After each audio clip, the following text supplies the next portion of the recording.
કોષ એ પ્રક્રિયા પર આધારિત આપણે ડેનિયલ કોષ જોઈ ગયા. ડેનિયલ કોષમાં આપણે જે છે Zn અને Cu બેનો જ ઉપયોગ થાય મિત્રો, ધ્યાન રાખજો.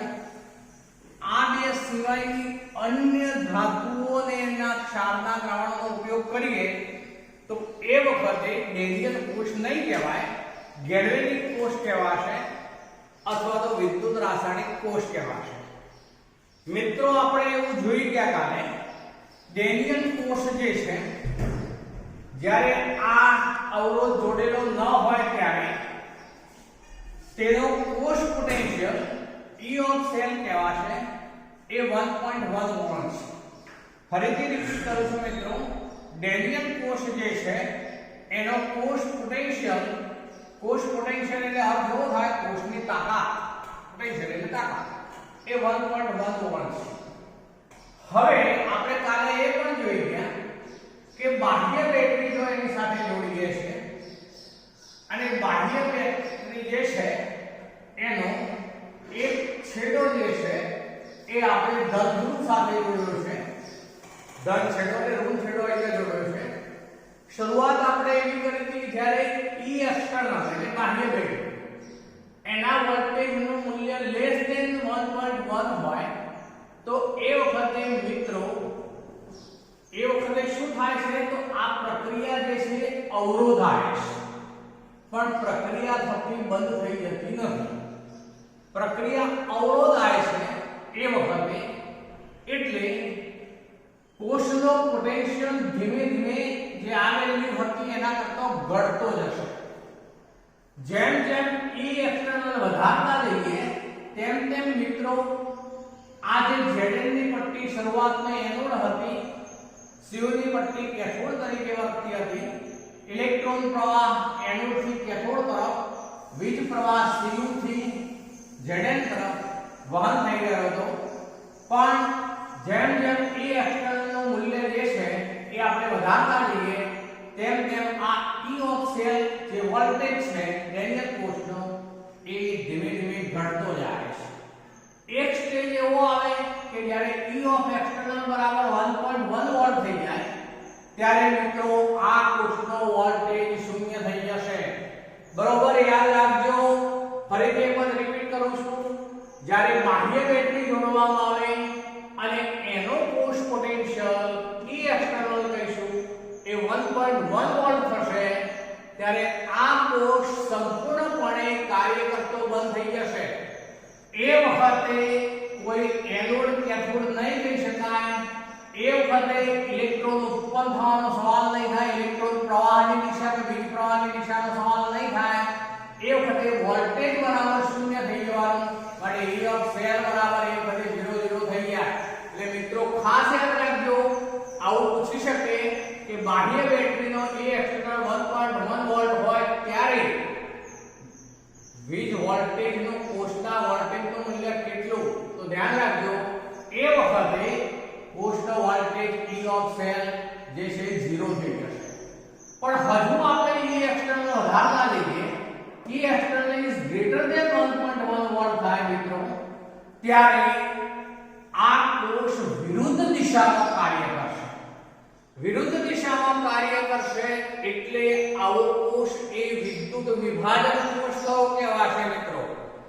રાસાયણિક પ્રક્રિયાઓ જે અટકી ગઈ હતી, આપણે થતી નહોતી એવી રાસાયણિક પ્રક્રિયાઓ ફરીથી હવે થશે, પણ એ ક્યારે E external is greater than 1.1 volt હોય ત્યારે. જ્યારે આ વોલ્ટેજ કરતા વધુ વોલ્ટેજ લાગુ પાડવામાં આવે ત્યારે Cu ની પટ્ટી જે છે એ મિત્રો હવે એનોડ બને, Zn ની પટ્ટી જે છે કેથોડ બને. એ વખતે આ પણ આ રીતે થઈ જશે મિત્રો, આ ટૂંકો છેડો થાય, આ જે છે માઈનસ બની જાય એ વખતે અને એ વખતે આ પ્લસ બની જાય. સમજો બરોબર. માટે એવો કોષ એ વિદ્યુત વિભાજન કોષ કહેવાશે મિત્રો. બીજું એને વોલ્ટેજ કોષ પણ કહેવાય, વોલ્ટેજ કોષ. જ્યારે E external is greater than 1.1 volt થવાનું ત્યારે ડેનિયલ કોષમાં પ્રક્રિયાઓ જે છે એ વિરુદ્ધ દિશામાં ઉલટાય છે ત્યારે Cu એનોડ અથવા તો માઈનસ ગણીશું અને Zn જે છે કેથોડ એ વખતે પ્લસ ગણાશે કારણ કે બેટરીનો પ્લસ છેડો એ આ બાજુ જોડી દીધો હોય માઈનસ આ બાજુ હોય મિત્રો અને બીજું એ વખતે જે છે એ ઇલેક્ટ્રોન પ્રવાહ જે છે એ Cu ની પટ્ટી તરફથી Zn ની પટ્ટી તરફ થવાનો મિત્રો જ્યારે વીજ પ્રવાહ જે છે એ Zn ની પટ્ટી તરફથી Cu ની પટ્ટી તરફ થશે એટલે બરોબર મિત્રો આ ખાસ અગત્યનો મુદ્દો છે મેં ઝડપથી રિપીટ કરી દીધો આને હવે આપણે આ કોષ પોટેન્શિયલ એ શું છે તે અને આવા આપણે ગેલ્વેનિક કોષો બનાવવા હોય તો અનેક કોષો બની શકે મિત્રો દાખલા તરીકે હું એક બીજું ઉદાહરણ લઉં છું કાલે મેં ડાયરેક્ટ સમજાવ્યું માનો કે Cu સોલિડ લઈએ છે અહીં હું CuSO4 નું દ્રાવણ લઉં છું હવે આ બેટરી જોડવાની બાબત છે કાઢી નાખીએ છીએ આપણે મિત્રો એ નથી હવે એવું માની લઈશું આ નથી હવે અહીંયા આપણે CuSO4 નું દ્રાવણ અને Cu ની પટ્ટી છે અહીંયા જે છે એ Ag2SO4 નું દ્રાવણ અને Ag ની પટ્ટી છે તો હવે એ પ્રક્રિયા આ રીતે થશે Cu સોલિડ વત્તા પછી મિત્રો જુઓ બેલેન્સ પછી કરું છું હું ધ્યાન રાખજો Ag પ્લસ લખ્યા મેં અત્યારે ચલો આમાંથી Cu નું ઓક્સિડેશન થઈ Cu2 aqueous બનશે એટલે એનો અર્થ એવો થયો કે તેણે બે ઇલેક્ટ્રોન મુક્ત કર્યા હવે Ag ઉપર તો પ્લસ ચાર્જ એક જ છે તો હવે પેલા બે ઇલેક્ટ્રોન હોવાથી આવા બે Ag+ આયન હોય એ બંને એક એક ઇલેક્ટ્રોન મેળવશે ટ્વાઇસ Ag સોલિડમાં રૂપાંતર પામશે તો મિત્રો આ એક બીજી પ્રક્રિયા પર આધારિત મેં કોષ બનાવ્યો પણ આ ડેનિયલ કોષ નથી ધ્યાન રાખજો એ વિદ્યુત રાસાયણિક કોષ કહી શકાશે ગેલ્વેનિક કોષ કહી શકાશે પરંતુ આ ડેનિયલ કોષ નથી હવે મિત્રો આવા કોષોનું સાંકેતિક નિરૂપણ કેવી રીતે કરવામાં આવે છે એ સમજાવું છું આ એક અર્ધકોષ છે તો આ અર્ધકોષનું સાંકેતિક નિરૂપણ કરવા માટે આવું લખાશે એના સંપર્કમાં રહેલી ધાતુ અને એના સંપર્કમાં રહેલો આયન તો આ જે છે મેં અત્યારે ડાબી બાજુ આ દોરેલો છે એનો અર્ધકોષનું આ એક સાંકેતિક નિરૂપણ કર્યું મિત્રો એમાં શું કર્યું ફરીથી બોલું છું આ ક્ષારનું દ્રાવણ જે છે સક્રિય આયન કહેવાશે એ સક્રિય આયન જે છે એની સંજ્ઞા મેં લખી છે અને આ એક ટ્રાન્સમિલિટી કરી સામાન્ય અને આ બાજુ મેં સંપર્કમાં રહેલો વિદ્યુત ધ્રુવ લખ્યો છે એ જ રીતે મિત્રો આપણે Cu વાળા માટે લખવું હોય ત્યારે આવું થાય આ Cu સોલિડ છે અને આ જે છે આપણે બેને સંપર્કમાં રાખીએ છીએ એવું બતાવીએ છીએ આ Cu2 aqueous કહેવાશે આ એક બીજો અર્ધકોષ મેં લખ્યો મિત્રો પણ હવે મારે આ આખા કોષનું સાંકેતિક નિરૂપણ કરવું હોય તો મિત્રો બરોબર ધ્યાન રાખજો બંને જે દ્રાવણો છે એટલે બીજી રીતે કહું તો બંને આયન બરોબર ધ્યાન રાખજો બંને દ્રાવણો એટલે કે બંને આયનો છે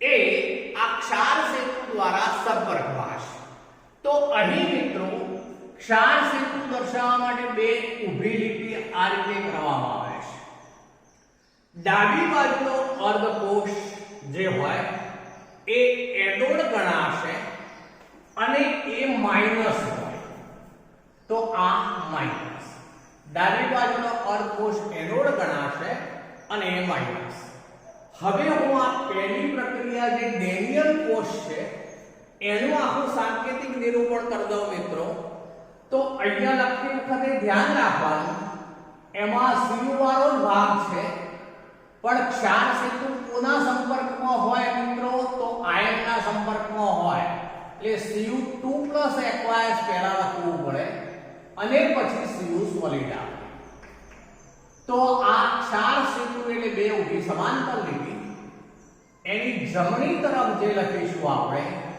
એ જે છે એ કેથોડ કહેવાશે અને એના ઉપર દૂર ચાર્જ લખાશે પ્લસ. આ પ્લસ ચાર્જ આની ઉપર નથી મિત્રો, ધ્યાન રાખજો. આ માઈનસ ચાર્જ Zn ઉપર નથી, ધ્યાન રાખજો. આ ક્ષાર સેતુ એટલે બે ઊભી સમાંતર લીટી. હંમેશા ક્ષાર સેતુની આસપાસ જ દ્રાવણો જે હોય એ સંપર્કમાં રહેવા જોઈએ. આ ઓબ્જેક્ટિવમાં પૂછે છે ઘણી વખત, એટલે ધ્યાન રાખજો. ફરીથી એક વખત રિપીટ કરું છું. ક્ષાર સેતુ હંમેશા દ્રાવણોમાં ડૂબેલો હોય માટે ક્ષાર સેતુની આસપાસ હંમેશા સક્રિય આયનો જ સંપર્કમાં હોય.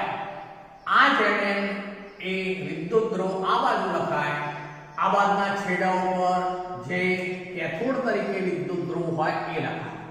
મિત્રો તમને એક પ્રશ્ન થશે કે મેં Cu માટે આવું કેમ લખ્યું? તો અર્ધકોષ લખતા હોય, આ અર્ધકોષ છે, આ પૂર્ણ કોષ છે. અર્ધકોષ લખતા હોઈએ ત્યારે જે ધાતુ વિદ્યુત ધ્રુવ હોય એ અને તેનો સક્રિય આયન એ બે સંપર્કમાં રહે એ રીતે બેની વચ્ચે ઊભેલી લીટી દર્શાવવામાં આવે છે. હવે મિત્રો મારે આ બીજી પ્રક્રિયા પર આધારિત મારે કોષ લખવો છે માનો કે, તો બીજી પ્રક્રિયામાં ઓક્સિડેશન કોનું થયેલું છે જુઓ તો Cu નું. તો Cu હવે એનોડ બન્યો મિત્રો, Cu એનોડ બન્યો. હવે હું ક્ષાર સેતુ કરું છું તો હવે આ કેથોડ ગણાશે. ચલો એના સાંકેતિક નિરૂપણમાં આપણે આવું લખીશું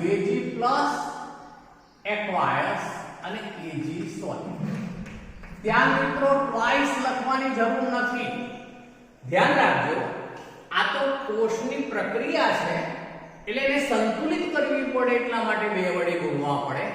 બાકી ટ્વાઇસ Ag પ્લસ કે ટ્વાઇસ Ag એવું લખવાની જરૂર નથી. ચલો આ ક્ષાર સેતુ, એના સંપર્કમાં બંને સક્રિય આયન. આ ડાબી બાજુનો વિદ્યુત ધ્રુવ આખો એક એનોડ, આ જમણી બાજુનો આખો એક કેથોડ. તો મિત્રો આ બે ઉદાહરણો ઉપરથી તમને સ્પષ્ટ થઈ શકશે કે જુઓ અહીંયા મેં Zn જે છે એનોડ બનાવ્યો છે, Cu નો કેથોડ બનાવ્યો છે, પણ અહીં Cu જે છે એનોડ બને છે, Ag અહીંયા કેથોડ બને છે. તો મિત્રો કોણ એનોડ કે કોણ કેથોડ બની શકે એ કેવી રીતે નક્કી થાય? તો એ કયા વિદ્યુત ધ્રુવનો ઇલેક્ટ્રોન મુક્ત કરવાની વૃત્તિનું માપ કેટલું છે તેને આધારે નક્કી થાય છે. બે પૈકી જેની ઇલેક્ટ્રોન મુક્ત કરવાની વૃત્તિ વધારે પ્રબળ હોય તે હંમેશા એનોડ બને અને જેની ઇલેક્ટ્રોન પ્રાપ્ત કરવાની વૃત્તિ ઓછી હોય તે કેથોડ બને. અહીં મિત્રો મેં Zn જે છે એને ઇલેક્ટ્રોન મુક્ત કરવાની વૃત્તિ Cu કરતા વધુ છે માટે મેં Zn ને એનોડ બનાવ્યો છે અને Cu ને કેથોડ બનાવ્યો છે. જ્યારે આ ની વાત કરીએ છે તો Ag કરતા Cu ની ઇલેક્ટ્રોન મુક્ત કરવાની વૃત્તિ વધારે પ્રબળ છે માટે Cu નો એનોડ બનાવ્યો છે, Ag નો કેથોડ બનાવ્યો છે.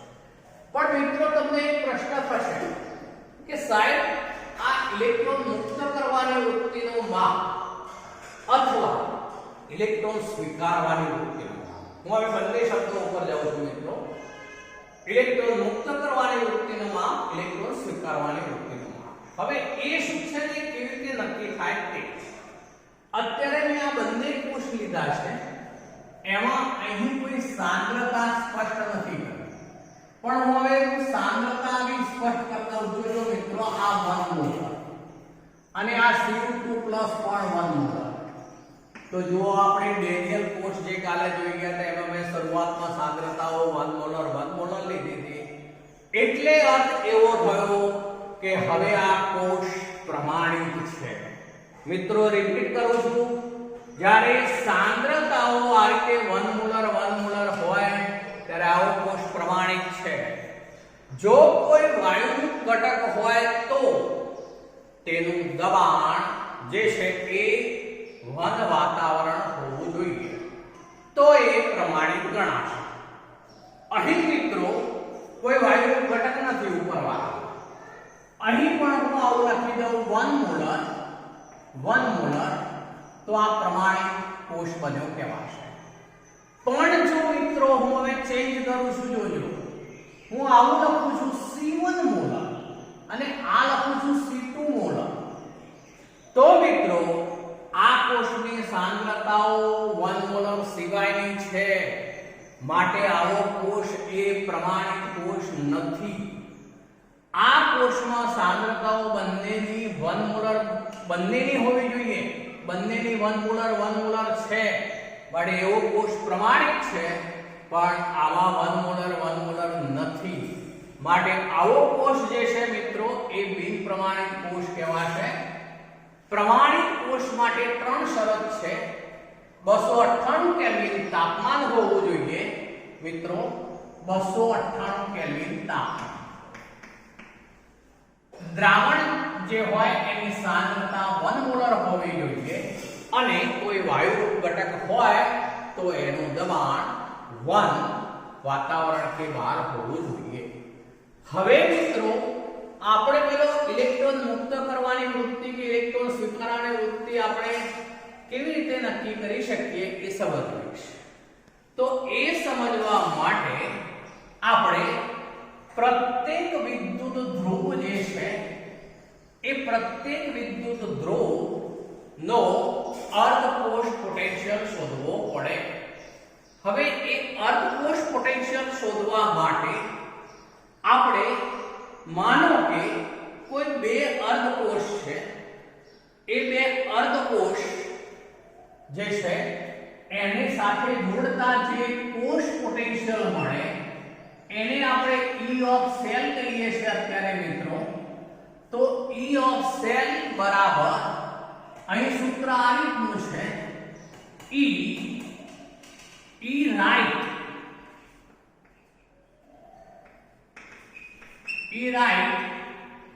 minus E left. મિત્રો હંમેશા રાઈટ છે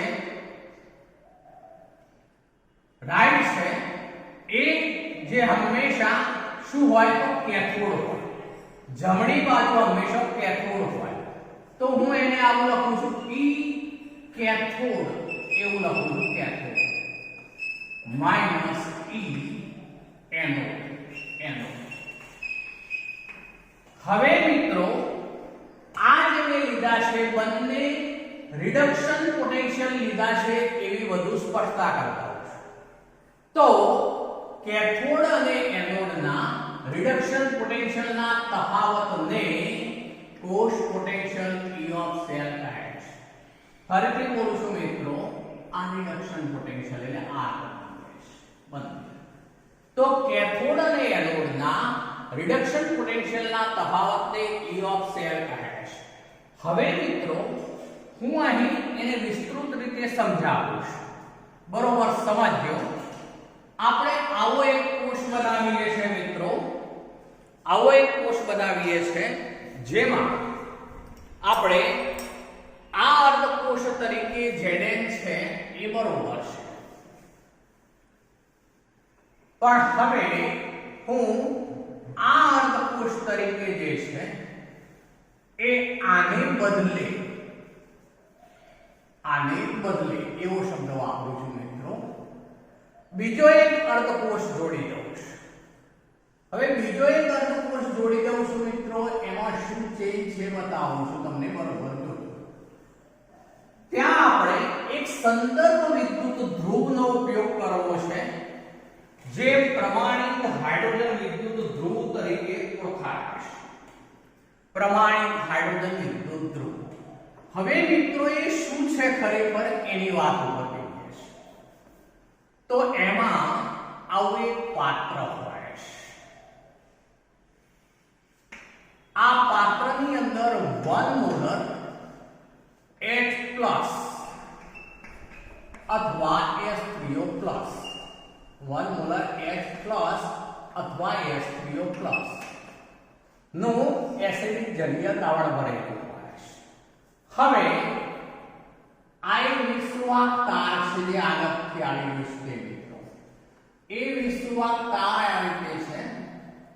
અહીંયા એક પ્લેટિનાઇઝ્ડ કરેલી પ્લેટિનમ બ્લેકની પતરી આ તાર સાથે લટકાવેલી છે.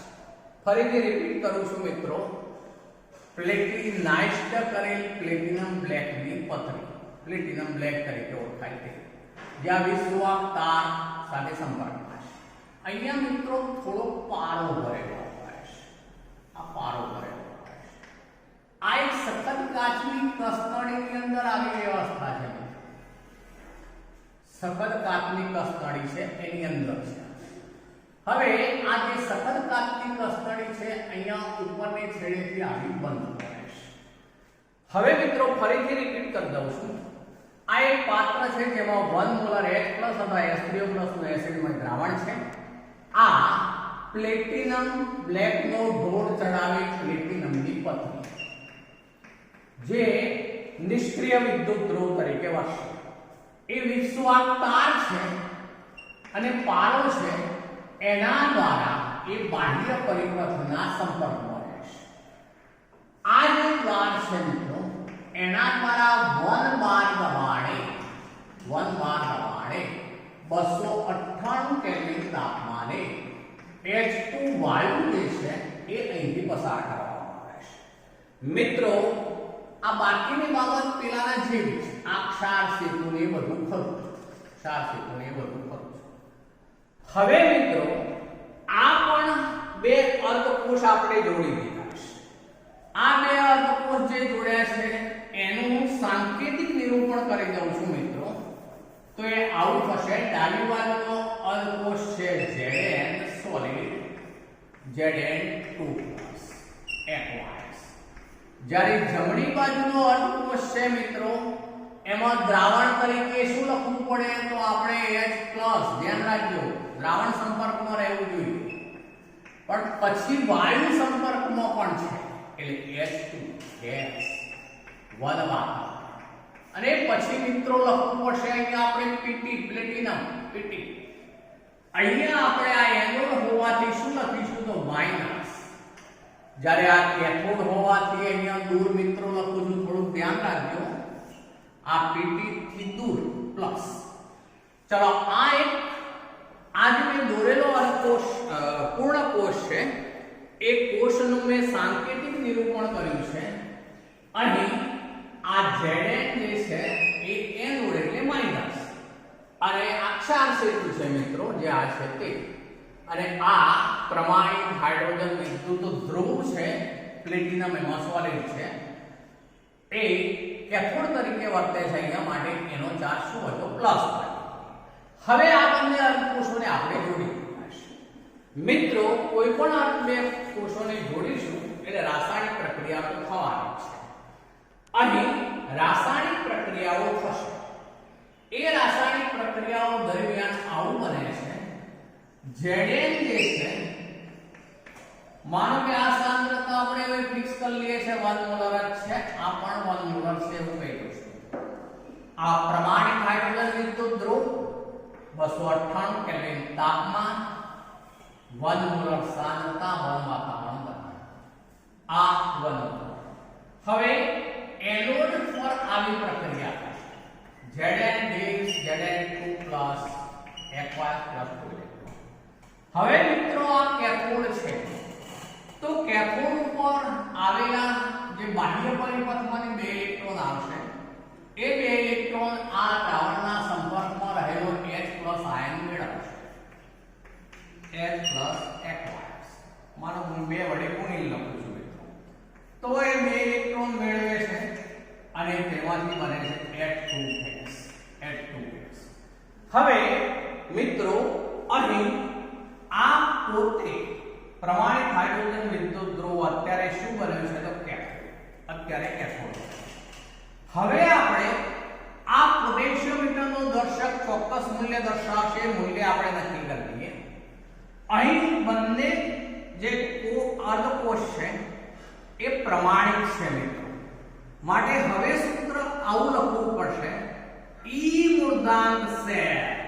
પ્રમાણિત હોવાને કારણે, જો પ્રમાણિત ન હોય ત્યારે E ઓફ સેલ લખીએ છીએ આપણે, પણ આ જે છે એ હવે પ્રમાણિત હોવાને કારણે E મૂર્ધાંક સેલ બરાબર E મૂર્ધાંક ડી આપણો શબ્દ લખું છું મિત્રો ઓફ કેથોડ કેથોડ આપણે આ શબ્દ વધારે લખવું પડશે મિત્રો માઈનસ ઈ મૂળધાન આરઈડી ઓફ એનોડ